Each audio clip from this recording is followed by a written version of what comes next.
Welcome to the Debt to Financial Freedom podcast. I'm your host, Victor Lagos, and the founder of Lagos Financial. I've been in the finance and lending industry for 16 years, and I've personally made financial mistakes and learned from them. I started this podcast to share stories and lessons on my own journey and to share insights that may help others on their journey. And I interview people that I've connected with that share the same values and mission to help others create financial freedom.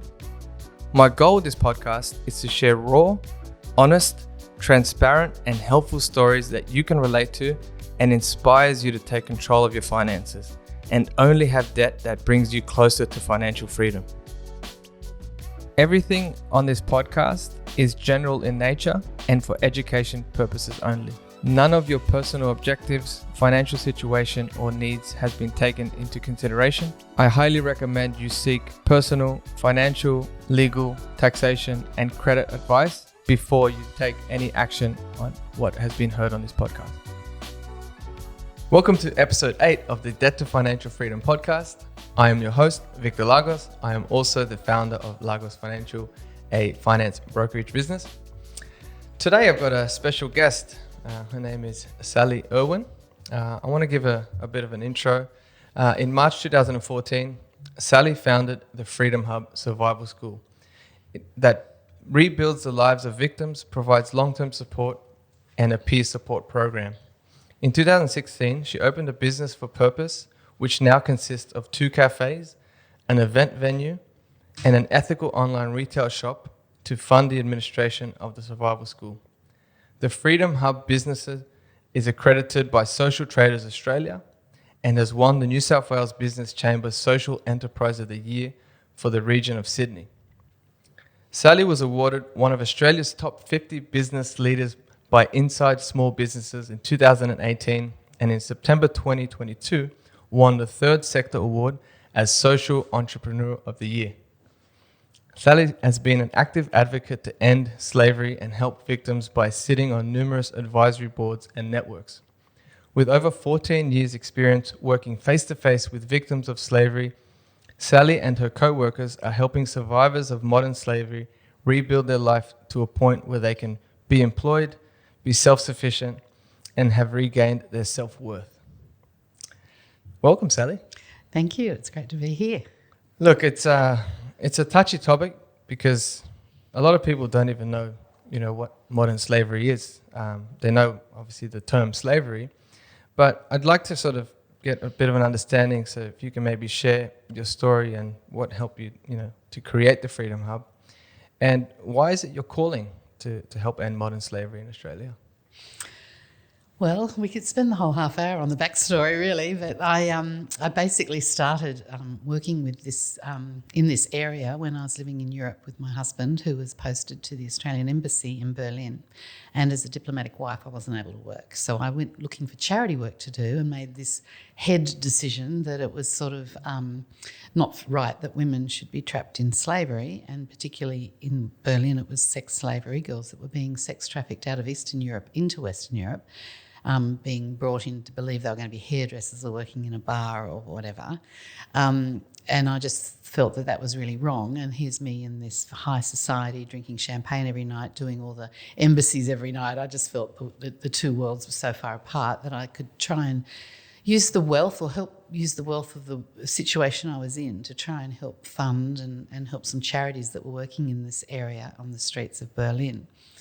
A few probably months into it, I realised that you can't just donate money. People want to know where their money's going, what's going on. So I ended up going down and volunteering in what was nothing more than like a needle exchange in a very, very, very dark street of Berlin. It was a pretty horrible place to be.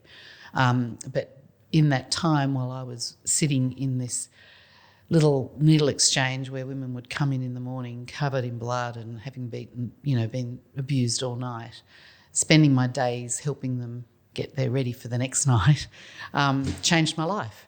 I would then be at cocktail parties that night drinking champagne with high society and with commissioners of police and all the ambassadors from all these different countries and thinking, how can I bring these two worlds together? What can I do? So I realised that very early in the piece, this was in 2008, that I really needed to become a voice for these women. How it ended up doing what I'm doing right now at the Freedom Hub is another massive leap. But if you wind forward after 4 years of doing that, I found out slavery was happening in Australia.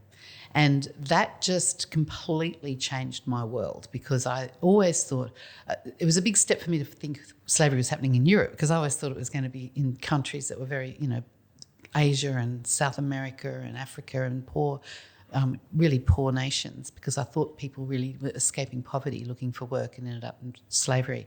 I never saw Europe as being like that. And then to find out it was happening in our country was just, now it's game on. I can do something in my country. I was always restricted in Europe. I couldn't lobby because I had visions of Sydney Morning Herald, husband sent home, diplomat sent home because wife was too political. I had to be very careful in how I did things over there.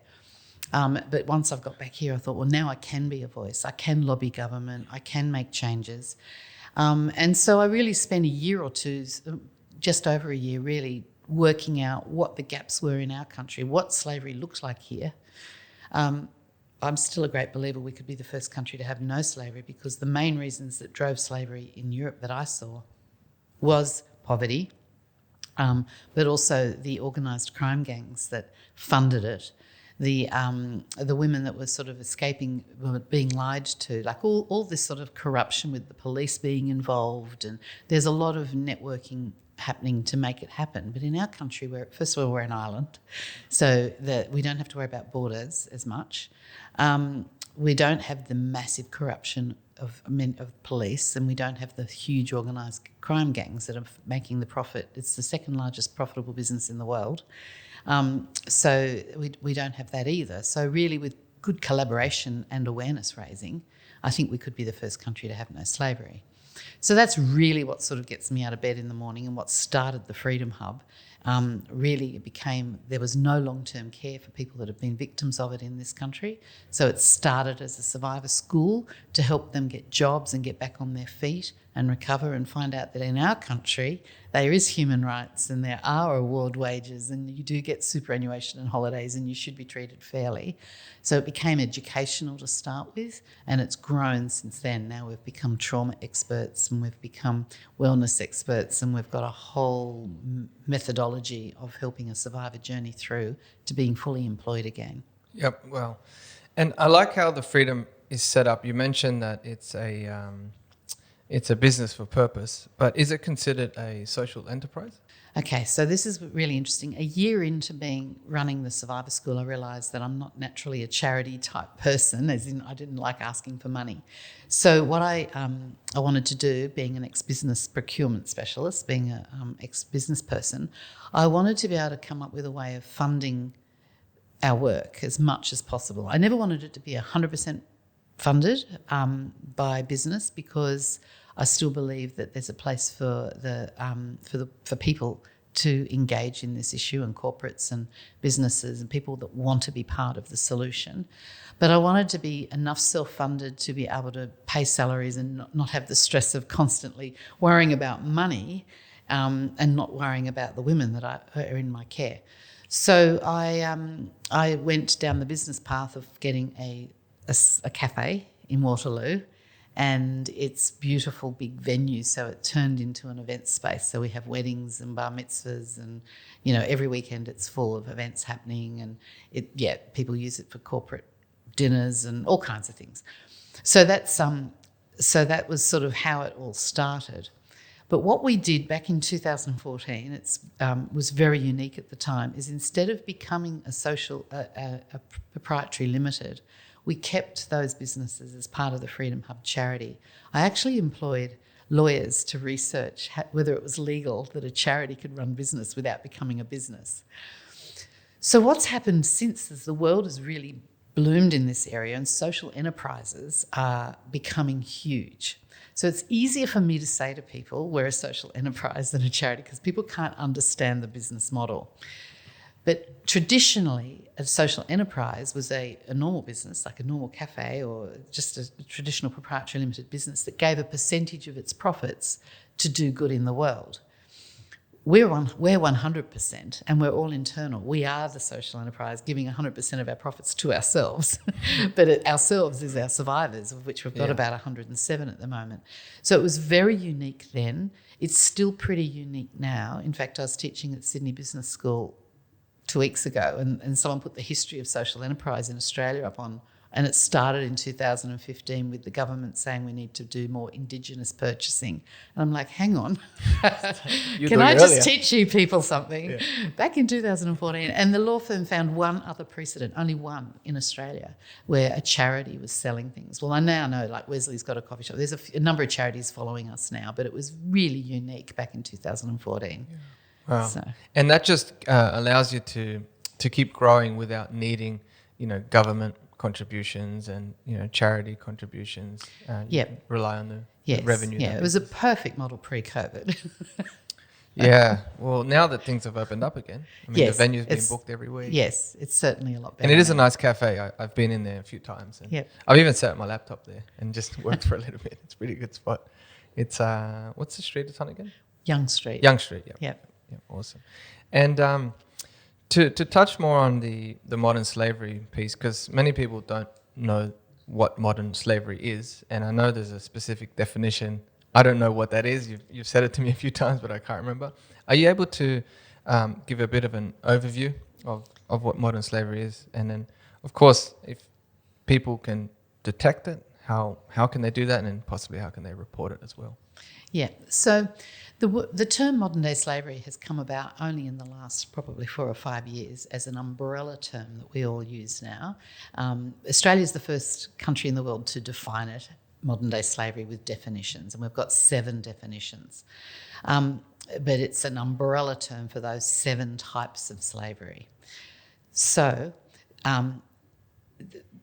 I'll tell you what they are, but then I'll tell you my opinion on this. So the 7 areas are, and I've got to make sure I get them all: forced labour, sex trafficking, which is what people have heard, just human trafficking, servitude, as well as slavery, which is no pay, just working, but servitude's slightly different.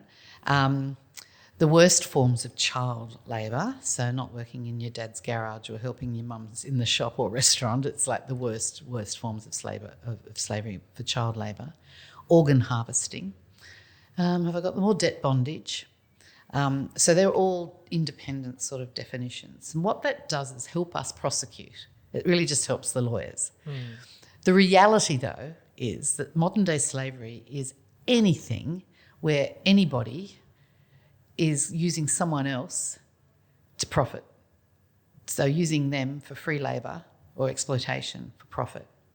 So we can constantly be coming up with more definitions. For example, the latest scam or the latest newest style of modern day slavery is people being tricked to have a job and being locked up in a factory and doing the scamming that we all get. We're all getting masses and masses of scamming. There's factories and factories of people coming out of Thailand into China and into parts of Asia that are being made to scam, make constant phone calls and texts. So they're being held as slaves to then scam us for money. Yeah, basically. Yeah. Wow. Yeah. So we haven't got a law around that. So it's a really tricky area. It's just people exploiting people, and it's very difficult. The other reason people don't know about it is up until 2014, Australia had no law against it. We just assumed Westerners, why would people do that? No, they won't, but they did. So the human trafficking definition was so long, it was impossible really to prosecute people. So they often went for attempted murder or kidnapping and other ways of trying to prosecute. So in 2014, for the first time in Australia's history, we got a law against forced labour, trafficking of persons, harbouring of persons, which means you can sell the person to someone, but the person that's harbouring or keeping them in slavery, there was no law against that. There was no law against organ harvesting, and there was no law against forced marriage. So those laws didn't come in until 2014. And then it takes 4 to 5 years for someone to be forced to be, our court case to catch up. Like it takes 4 or 5 years to get through a court. So So it was really, we weren't expecting to get any prosecutions until 2018-19. So we're starting to get them now, which means the media can now start reporting on facts and not just hearsay from Sally Irwin. It's actually, facts. So we're starting to get more and more cases revealed. We do know that only 1 in 5 people in Australia would be coming forward. Most people would not come forward. A lot of them now are school mums or...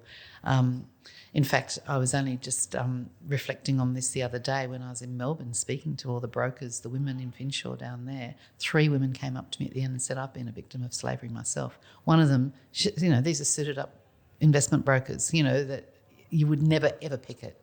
One of them's husband doesn't even know. That it's a part of their lives that was so shameful. They're not prepared to come forward, and then certainly many will not go through the criminal justice system. They just escape and get on with life. So it's a very hidden crime. So if we've got 1 in 5 coming forward, how do we find the rest? Which is probably the next part of your question, is how do we identify that? Most of the people that we have come forward now tend to be people that a good old Aussie spirit has gone, hey, do you need help, or can I call someone on your behalf? Or someone saying, I've got a cleaner next door. My neighbours have got a cleaner that I haven't seen outside for 5 years or 3 years. I'm a bit suspicious.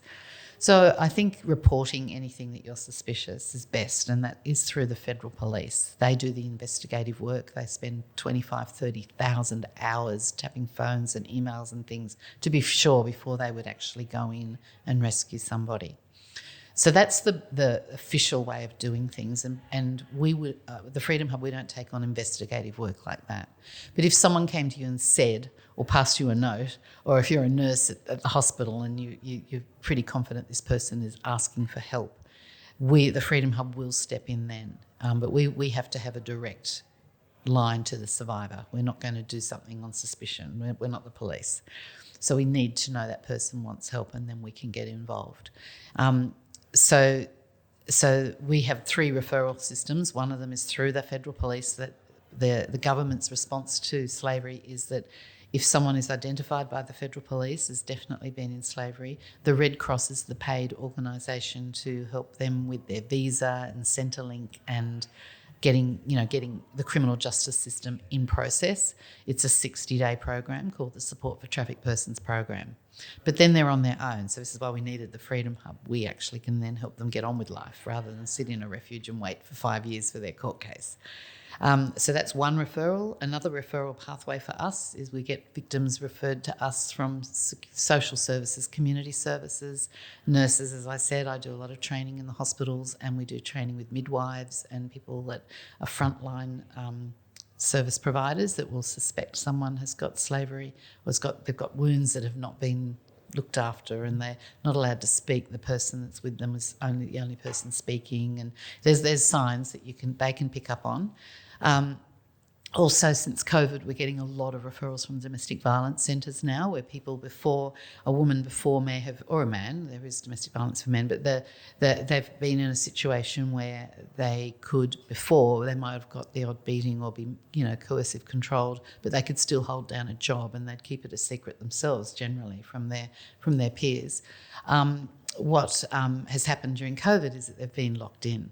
So in that time, they've lost their phone, their friends, they've lost their bank account. They're being 100% controlled. They're not allowed to leave the house unsupervised. That's when it slips into servitude.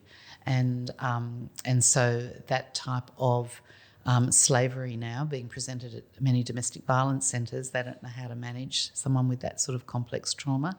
So we get referred to them from domestic violence centres. And then we often have youth being presenting at youth centres as street homeless youth, but they've been on the run from being forced into marriage from their grandparents' ethnicity.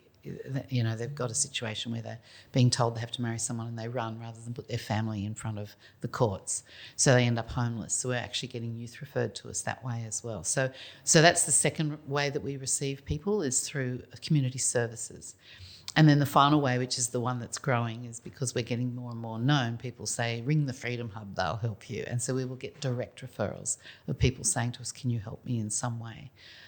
We tend to get a lot of them from interstate, which is very tricky for us right now. We're trying to expand our school into Victoria and Perth at the moment. We're well set up in Queensland.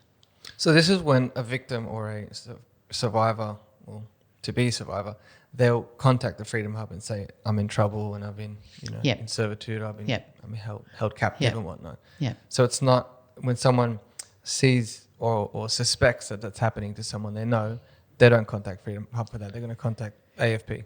If they do, we will ask them to contact the AFP because you just don't know that there's 10 other people reporting. Like the AFP, They keep a record of that. They keep a record of all reports on a business, particularly if it's forced labour or something like that. And they could be someone that they're already watching. It adds to the evidence. Yeah.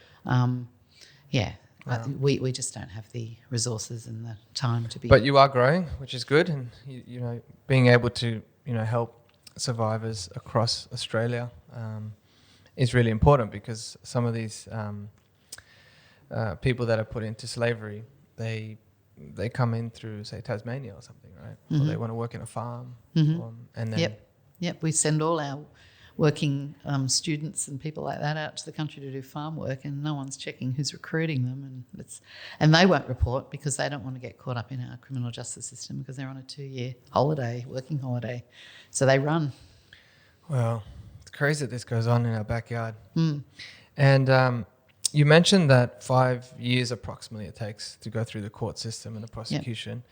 The survivors, for them to stand up in court and actually point the finger, that's not an easy thing for them to do, right? No, it's hideous, and I feel that one of the things that is, for us that we see as a major success for us, or one of the reasons I set up the Freedom Hub, is because I think these women should be able to stand up there and face that perpetrator full of confidence, full of let's get them, as opposed to sitting there waiting, and that looming date becomes more and more terror for them and scared, and they fall in deeper depression, and then they need a lot of medication and so on. They're in this cycle of just going downhill. I wanted to say, no, in our country you can work, you can have a job, we can help you get mentally healthy, physically healthy, you can become an independent and strong woman in our country, and by the time that court case comes out you're ready to get in there and get him, or a female if it's there are many women traffickers, by the way.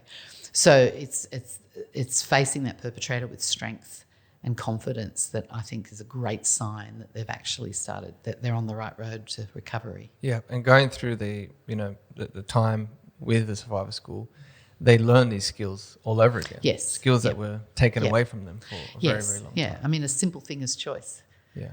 The longer you've been in slavery, the less choice you've had. So there's parts of the brain that they'd have a meltdown just choosing whether they have to have an apple or an orange. If you put that basic, it can be right at the very beginning, if 2 buses arrive, which one do I catch? That can be the beginning for them. So actually helping them rebuild choice is very important. This is why it resonates a lot with me because, I'm an advocate of financial freedom. That's why it's called the Debt to Financial Freedom podcast.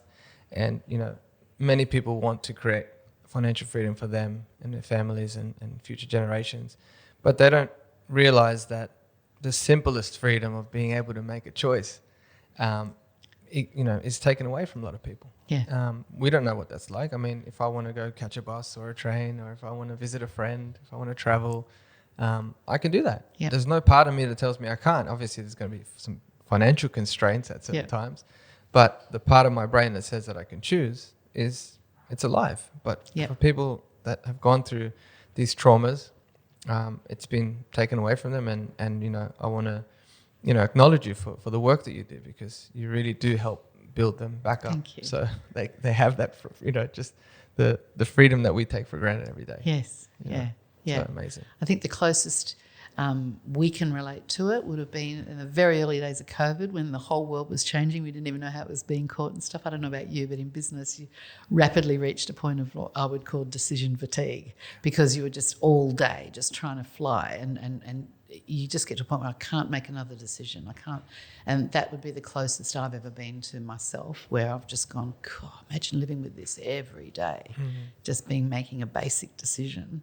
Is hard. And I think the one good thing that's come out of COVID, I suppose there's a few good things, but humanity has become more compassionate to this and become more open to understanding what it is like to have compassion, to have decision fatigue, and not being able to just get out of the house. And it's so much more easier to stay in your pajamas in bed and all that stuff that people that have trauma they live with every day. Yeah, I mean, they've been isolated for so long. Yeah, living with even just getting back out socialising for us has become a big deal. Imagine someone who's been in that situation for 5, 10, 15 years. Wow. Well, you mentioned in one of our earlier conversations that you're also a property investor. And that I wanted to ask a little bit more around that, because a lot of my listeners are property investors. And I really want to sort of showcase the fact that when you've got enough recurring income to cover your costs to live, then you can focus your attention on something that you're really passionate about. Yeah. And was that something that you went through in order that sort of gave you that freedom to focus on this? I would say my husband's the property investor, because I literally have not earned money. I can't remember, probably 20 years, 30 years. I don't earn an income because I really want to be able to use my skills to change the world. And as you've said, I'm fortunate enough that I don't need to. That we invested very young and very early, in our early 20s in Paddington, which is a bit of a nice place to invest. I look back and go, wow, we only spent $25,000 on a place in Paddington. Oh, wow. Yeah. So, giving away my age, but it was 17% interest, I want you to know. I have heard of those days. It was full on. But I had a career in procurement. I was a national buyer for Myers Australia, and my husband has and still has his massive career. So it's, but we did that young, and every time we got a pay rise, we just pumped that money into that mortgage, and the faster we could get that mortgage down, we did. And then when we decided to have children, we, crossed the bridge and went to the North Shore, and every time we've just got in a situation where we're more financial, we've just bought a bigger and bigger place. And then we have bought in Cairns. That was not as great a decision because it was just before the GFC hit. So it's only really got back on its feet in the last 5 or 10 years. And we've bought property overseas because when you're living overseas, like we were living in Berlin, it's easier you can navigate the legalities much better if you're there, and you can make decisions rather than online. I think it would be really scary, but I know that plenty of people do buy overseas online, but we were there, so it was a convenient thing to do. And I think we've also tried the stock market, but I have to be really honest, property's been our thing. Yeah. It's really worked for us, and the tenants, as you rent them out, pay off your mortgage, and I think it's. I'm certainly, my son who's 28 has already started that process, so I can help him with the mortgage if he needs it. And it's good to hear this coming from the other side, because a lot of people do have that part in them that they want to make a difference in the world. Yeah. But if they haven't sorted out their own home, dealt with their own needs, usually it's on the back burner. One day I can make a difference. One day when I've got enough money, I can do what I really want to do. So it's nice to hear your story, because you're living it every single day. Yeah. And I know it's not easy. You were sharing earlier that you've got about 5 businesses under the Freedom Hub umbrella. So, but at least your home is under control, right? There's recurring income there. You can live, and then you can focus all your attention. Well, we're just facing retirement too, so we're now going to be able to sell. We'll keep the Berlin one because everybody has to have a place in Europe to visit. Yeah. It's being Airbnb most of the time, but it's nice to go into retirement knowing that we won't have to worry about mortgages. Yeah. Yeah. So I wanted to ask a little bit more about the Modern Slavery Act. It's something that is relatively new, but there are new obligations for businesses, and that's another part of your business that you focus in on the corporate side. Can you help us to understand a bit more? Yeah, so I really feel that the Freedom Hub's been positioned for this time in history in Australia with regards to the fact we've now got this act which I was part of lobbying for, and there's a whole collaboration of us that were. It really is making the larger corporates hold some kind of ownership of the issue of slavery overseas, particularly overseas, but in their own business organisation and practices as well. So it's now 50 million is the official figure of people in slavery in Australia, in the world. 75% of those are in Asia Pacific region.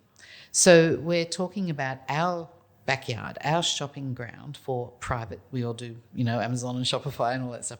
So private for consumers, it's the shopping ground for private enterprise, and it's also the shopping ground for government, right? So we in Australia, all of us, every single one of us can now play a part in helping reduce that 50 million number. By holding the largest companies, including our government, we're the only country in the world that includes the government in the Act, by holding them accountable for auditing supply chains, it actually means that we've got a massive piece of the pie doing something about slavery in Asia Pacific.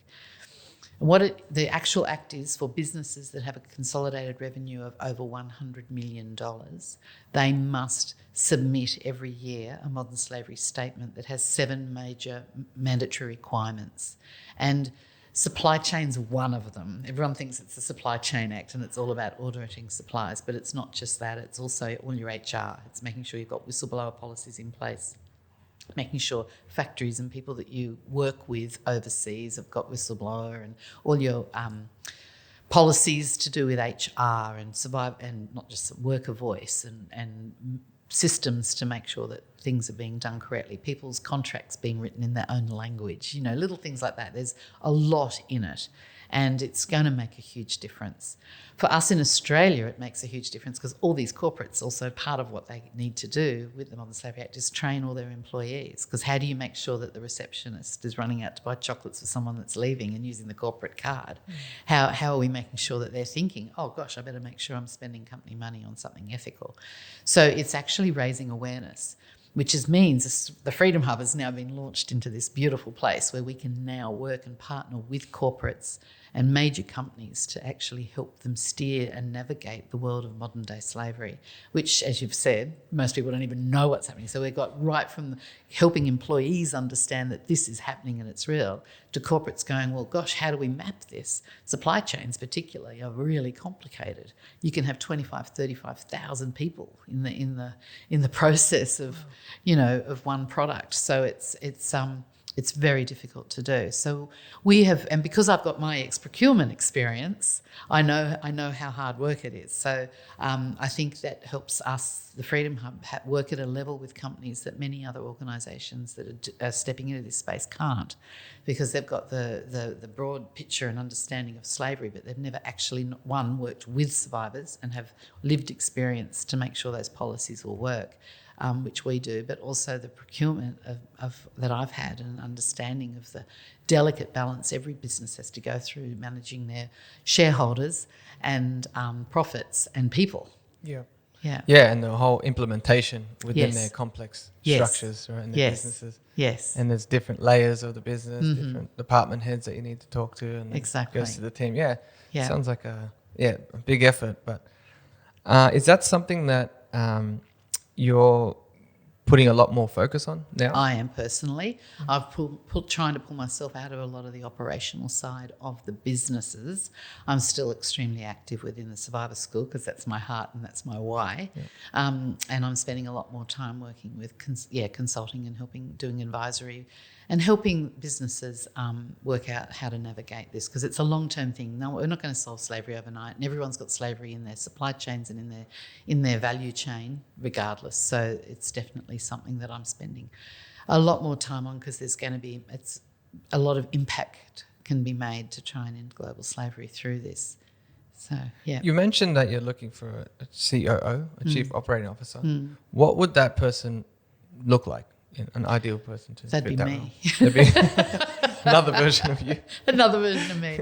No, I think I don't need to be worrying about a catering order that's gone out to a corporate not arriving. I need to have someone who's really on the operational side of things, just rostering staff and barista. We got hospitality at the moment is just struggling to find chefs and baristas and training people and all that sort of thing. It's been distracting me from what I can see is better value, that I spend my time being a voice for the survivors, helping companies have survivor voice included into their policy making. What's been happening since the Modern Slavery Act is they're all writing these great theories. I shouldn't call them that, but they're all writing policies and stuff because lawyers are telling them how to write it. And then I've got a survivor advisory board of people who have been through slavery, who in every type of all those 7 that I talked about, and we will actually pay or get the company to pay them to give advice on whether that's really going to work on the ground. And those companies that choose to engage our survivor board are making much better policies and changes to their systems than the ones that have lawyers. I mean, they have to. They're big companies. They've got to have lawyers write them. But the ones that are really doing well are the ones that are going, okay, we've now got our main requirement for the Modern Slavery Act ticked. That's the compliance bit done. Now, how can we really authentically go ahead and change and end this slavery problem and get our team and our employees engaged? Gen Z want to be engaged in this. Gen Z want to see planet and people being helped. So it's the companies that are doing the best, and I think going forward, the future world will be businesses that have values that actually align with environment and people and planet. Yep. Yeah. And the Freedom Hub Cafe also has an online store where people can buy ethical products as well, right? Yeah. I've actually bought one for a gift, like a tea set that you had. Oh, cool. It's actually really good. Yeah, so. we're about to launch a new range for Mother's Day. Oh, amazing. Should be out in the next few weeks. Well, that was something I wanted to also ask for the listeners that want to support the Freedom Hub and they want to get involved. That's one avenue, which is to buy the products and to use the venue? Yeah. The retail's there because, one, I'm an ex-retailer, but two, I wanted to, when I was growing up in the 70s, we'd have the whole Ethiopian crisis, and no matter how much my parents told me that if you eat all your veggies on the plate, we'll solve starvation in the world, I just knew that was not true. So I just couldn't cope with the thought that I could be running around with this whole, oh my gosh, there's people in the world in slavery, and oh, sorry, you can't do anything about it. I wanted someone in Broken Hill to be able to hear about what's going on in our country and go, oh, what can I do? Oh, I can jump online and at least buy some coffee that's ethical, that's helping ex-child soldiers or helping rehabilitate child soldiers. I can buy a candle. They can. So that was really to reach the regional and the remote areas of the country that can't come and have a coffee in our cafe, or can't book their wedding in our venue. We had cafes. We had 2 other cafes I've had to close over COVID. It would be lovely with a COO that we'd be able to get a coffee back, a cafe in each state again, because it becomes a central hub, not just for people that feel that they can go somewhere and make a difference, align their, the money we spend in cafes, move that into an ethical place, but also it becomes a hub for people that want to talk about the issue, raise awareness, hold meetings. So I'd like to get cafes back up and running throughout Australia. So people can do that. They can go retail. They can, obviously, if they're in Sydney, they can use our space. We have like a volunteer methodology around Australia whereby we'll have an ambassador, and that ambassador will have a team of people, and they are like our local advocates. I'm a great believer that the 5, 1 in 5 coming forward, the other 4 would come forward if they felt there was someone in their community they could talk to. So we really want, at the moment we've got teams on the Gold Coast and Toowoomba and Brisbane and Bundaberg and Wollongong, Sydney, Canberra and Victoria's just starting. And we're launching in Perth hopefully in the next month. So the idea is if you want to just volunteer, whatever skills you've got in your local area, there's a team that you can join. And they work out with the skills they've got on that team what they can do, be it awareness or fundraising or whatever. So people can volunteer. If they're highly skilled, they can. If they're highly skilled, they can actually volunteer to help us save money with the head office, marketing, Shopify, whatever. They can do that as well. So there's lots of ways that people can engage and get get involved in what we're doing. The other thing I wanted to ask you was about conscious consumerism. Yeah, that's a great way that people can engage and help. Once again, back to Gen Z, this is their life. They're always looking for ways that they can spend wisely, whereas our generation was a little bit like blasé with how we spent money. So there's a million apps now out there that you can actually jump on to make sure that you're shopping ethically. Fast fashion is one of the biggest areas that not only impacts environment but people. And that is that we're wanting and demanding to change our clothing all the time. And so sweatshops and people in factories just trying to create. Back in the day when I was a buyer for Myers, we'd have the seasons would be 1 or 2 seasons that we'd be trying to get our fashion and get everything. Whereas now it's like there's 8 or 10 seasons in a year. So choosing to reuse things is a great option for the environment and for people. But purchasing through ethical companies, and there's plenty of ethical fashion stores, there's plenty of ethical everything, electrical, every area now there's opportunities. What's difficult is finding them, and all I can say is apps. Like the Good On You app is a great app for shopping. Even my husband uses that now. You go into a shopping mall and you think, oh, I've not heard of that store before. I'm about to go shopping in that store. That looks like a good sale. And you can just put into that app the name of that store and it'll tell you how it's rated and graded. Or you could put in a brand and see how that's travelling around the world. You could put in Adidas or Nike or whatever and it'll rate. So the Good On You app is really great for the fashion. There's, appropriately for Easter right now, the Good Chocolate Guide's out, naming and shaming all the good eggs and all the bad eggs, basically. So you use that for all your chocolate purchasing. The high-risk areas are chocolate, fashion, fish. There's a lot of online apps and things that you can jump on, and believe it or not, Australia still imports 80% of our seafood and a lot of it's slavery. So, and these are young boys that are on fishing vessels for 10 or 15 years, and then if they get sick, they're thrown overboard. Oh my God. It's shocking what's going on in the unregulated fishing industry. So really thinking it, particularly right now, coming into Easter, Good Friday, people like to eat fish, or at Christmas time, like really looking and trying to only purchase Australian, not imported seafood would really help. So it's just becoming aware. Our website, we've got blogs, in fact, in our website under articles, you can go into fashion, fish. We've got an article on all the areas of high risk and what you can do and how you can do stuff. So so becoming a conscious consumer will help the world. Amazing. And that's thefreedomhub.com.au. Right? .org. .org, okay. Thefreedomhub.org. So that's thefreedomhub.org. Yes. Okay. So I wanted to ask you about financial freedom, given that's the name of the podcast. What does financial freedom mean to you? Well, I guess we've sort of covered that in the way that I do like the fact that I can continue to do what I'm passionate about without worrying too much about money. Having said that, business is always a worry about money. It's sort of like you sit there thinking, well, if I could just get a donation of $1 million, then all my problems would be solved. But I think what it really does is scale your problems to a larger. So yes, I think